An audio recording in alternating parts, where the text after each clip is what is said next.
হে আমার জাতির লোকেরা নূহ আলাইহিস সালামকে বলল, ও নূহ শোনো শোনো, তুমি যদি এই দাওয়াতগুলো যদি বন্ধ করে না দাও, তাহলে পাথর মেরে তোমার মাথা আমরা চূর্ণ বিচূর্ণ করে ফেলবো।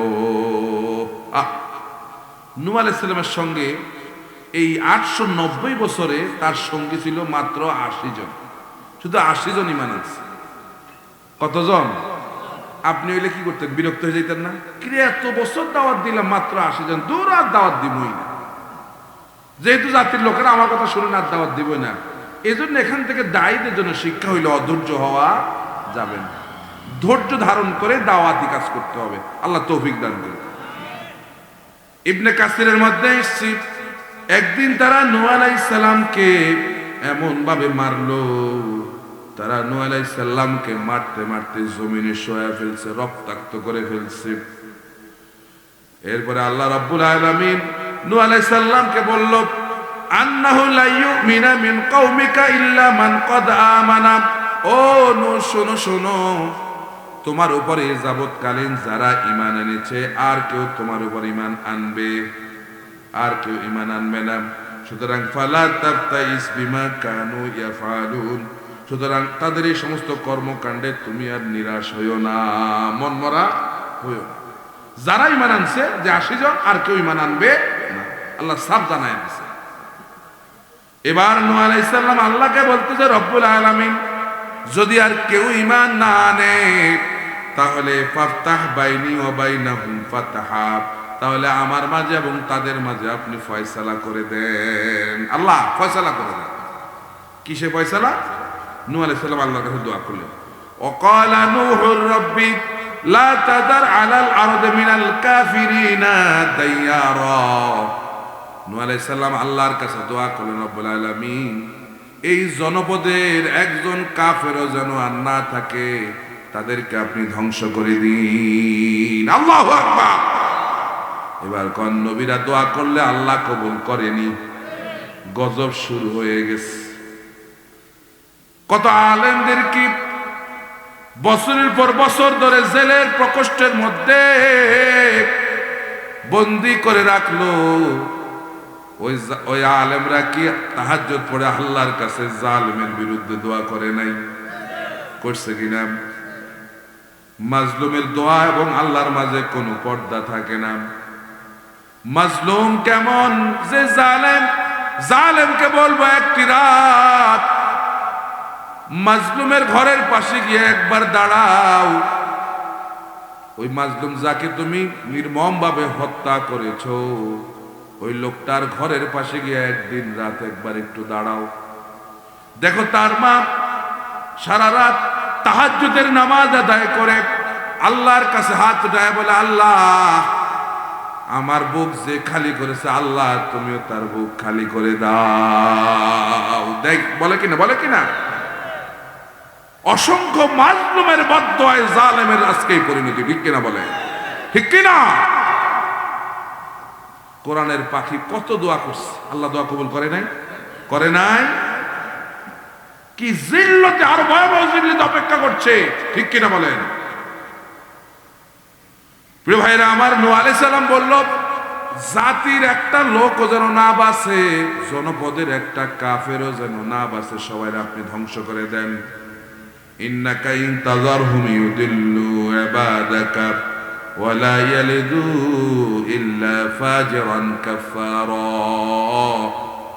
নূহ আলাইহিস সালাম বলেন, তাদেরকে যদি আপনি ছেড়ে দেন তাহলে এরা আপনার বান্দাদেরকে পথভ্রষ্ট করে ফেলবে।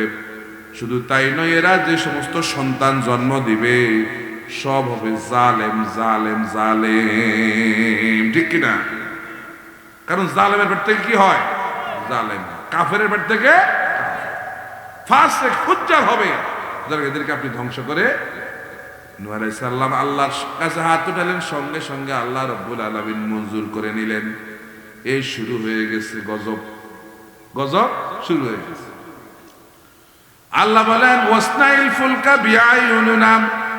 বিআইউনিনা ওয়া ওয়াহিনা ওয়া লা তুখাতিবনি ফিল্লাযিনা যালামু ইন্নাহুম মুগরাকুন। আল্লাহ রাব্বুল আলামিন বলেন, ও নূহ, আমার চোখের সামনে নৌকা বানাও। কি বানাও? আমার চোখের সামনে নৌকা বানাও। আমি যেভাবে ডিরেকশন দিই এইভাবে নৌকা বানাও।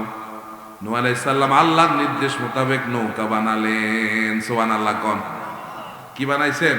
নৌকা। সেই নৌকা ইবনে কাসির রাহমাতুল্লাহ আলাইহি আল বিদায়ার নেহের মধ্যে লেখে, ওই নৌকাটা হইল 1200 হাত লম্বা। কত হাত? আর 600 হাত প্রশস্ত।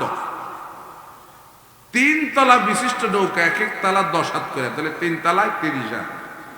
নিচ তলায় পোকামাকড়, মাঝখানে মানুষরা, আর উপরের তলায় সব পশু পাখি। এই নৌকাটা নূহ আলাইহিস সালামকে নিয়ে 120 দিন পর্যন্ত ভেসেছিল পানির উপরে। সুবহানাল্লাহ বলেন। এখন আল্লাহ বলছেন নৌকা বানাইতে, বানায়া কয়, ওয়ালা তুখাতিবনি ফিল্লাযিনা যালামু ইন্নাহুম মুগরাকুন। খবরদার, জালেমের ব্যাপারে কোন সুপারিশ, জালেমের ব্যাপারে কি করতে না মানা করছে? ওটা কি ওই সময়ের জন্য না সব সময়ের জন্য? এখন জালেমের জন্য আর সুপারিশ করবেন নি? আহারে কেন এই কথা? অনেকের কষ্ট লাগে, কিন্তু সাতক্ষীরা আমার ভাইদের হাজার হাজার বাড়ি ঘর বুলডোজার দিয়ে মাটির সঙ্গে মিশিয়ে দিছে, তখন আপনাকে কষ্ট লাগে না, ঠিক না?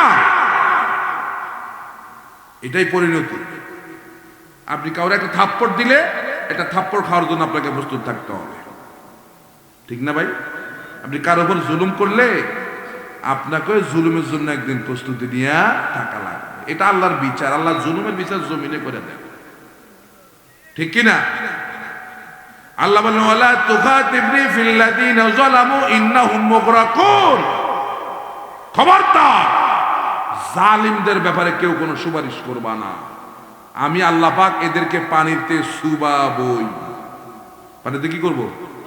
চুবাবই। ওয়াসনাউল ফুলকা ওয়া কুল্লামা মাররা আলাইহি মালাউম মিন কওমিহি সাখিরু মিনহু। নূহ আলাইহিস সালাম যখন নৌকা বানাতে লাগলেন, এবার জাতির লোকেরা পাশ দিয়া যায় আর কয়, নূহ এটা কি বানায়? কয় নৌকা চলব কোনান দি, পানি কই? ঠেস মারা কথাটা। হুজুরে কোনো কাজ করতে লইলে ঠেস মারে না? কিছু পাবলিক আছে, আমার হুজুর এটা কি আরে কি বানায় বলেন। নূহ আলাইহিস সালাম নৌকা বানাইতেছে কার নির্দেশে? আল্লাহর নির্দেশে। টেটটা কয়দিন পরে না ভাইবা কি শুরু হয়েছে? কথা কর না। আন্দোলন তো মাত্র শুরু হয় না, হইতেছে মাত্র জুলাই মাস শুরু হয়েছে, আন্দোলন কি শুরু 1 মাস পরে না? টেটটা ভাইবা সময়ের কি কথা কয় না। নূহ আলাইহিস সালাম মাত্র কি করতেছে? নৌকা বানাইতেছে, আর কয় এটা দিয়ে কি হইব? নৌকা চলব গো নাই, এরকম ঠেস মারা কথা। নৌকা বানানো শেষ, আল্লাহ বলছেন, ফাফাতাহনা আবওয়াবাস সামাই বিমাইন মুনহামির। আমি আকাশের সমস্ত বৃষ্টির ধারগুলো আমি খুলে দিলাম। প্রচন্ড বৃষ্টি আকাশ থেকে পড়তে লাগলো। ফাইজা জাআ আমরুনা ওয়া ফারাত তান্নুর। আর আমি নির্দেশ দিয়া দিলাম, চুলার ভিতর থেকেও পানি বের হতে শুরু করলো। চুলা যেটা দিয়ে রান্না বান্না করে খাইতো, ওই চুলার ভিতর থেকে পানি আসতেছে। এখন নিচ থেকেও পানি আসে, উপর থেকেও পানি। এতদিন এরকম নৌকা চলবো কোরআন দিয়ে, আমাদের পানি এগুলো আসতেছে। এখন দিক বিদিক ছুটাছুটি করতেছে জালেমরা, কোনা যাবে, কে কোন জায়গায় বলাইবে। কেউ যায় ভারতে বলায়, কেউ যায় আপনার ওই যে কোথায় জঙ্গলে বলাইছে, আর কেউ যে সোরার ঘরে সোরা বিচারক, নাম কি কি আনেছিল না, ওই যে বিসি একেবারে কাটা লাইছে, কথা কর না, মানিক্কা সোরা। এরে ওই বদমাইশে চাইছিল পালাইয়া যেত, কিন্তু আল্লাহ ধরে রাগ করে বলেন, টাকা পয়সা সব নিয়ে বরগের মধ্যে শোয়াইছে। শোয়ানোর পর আমি তো ভারত চলে আসছি, কয় না এটা বাংলাদেশ। পিডা কারে কয় বদমাস। এই বদমাসে বলছে, আপনাদের মনে থাকার কথা, সাইদির ফাঁসির রায় আমি নিজে দিছি। কত বড় অহংকার! আল্লাহ এদেরকে দুঃখে দুঃখে জাতির কাছে শিক্ষা দিবেন, ঠিক কিনা বলেন? ঠিক কিনা বলেন? যারা শহীদ হয়ে গেছে তারা তো চলেই গেছে, কিন্তু যারা তাদেরকে কষ্ট দিয়ে পৃথিবী থেকে বিদায় করেছো, তোমরাও প্রস্তুতি নাও, এমন অবস্থা তোমাদেরও হবে। হবে কিনা বলেন? এবার নিচে থেকেও পানি আসতেছে, উপর থেকেও পানি। আল্লাহ রাব্বুল আলামিন বললেন, তুমি তোমার ইমানদার সঙ্গী সাথী যারা তাদেরকে নিয়ে নৌকায় উঠো। নৌকায় উঠছে। ওয়া হামালনাহু আলা যাতি আলওয়াহিন ওয়া দুসুর। নূহ আলাইহিস সালাম নৌকার মধ্যে উঠলেন, পেরেক এবং কাঠের মিশ্রিত নৌকায় নূহ আলাইহিস সালাম উঠলেন। নৌকায় উঠে নূহ আলাইহিস সালাম দোয়া করছে। কি করছে?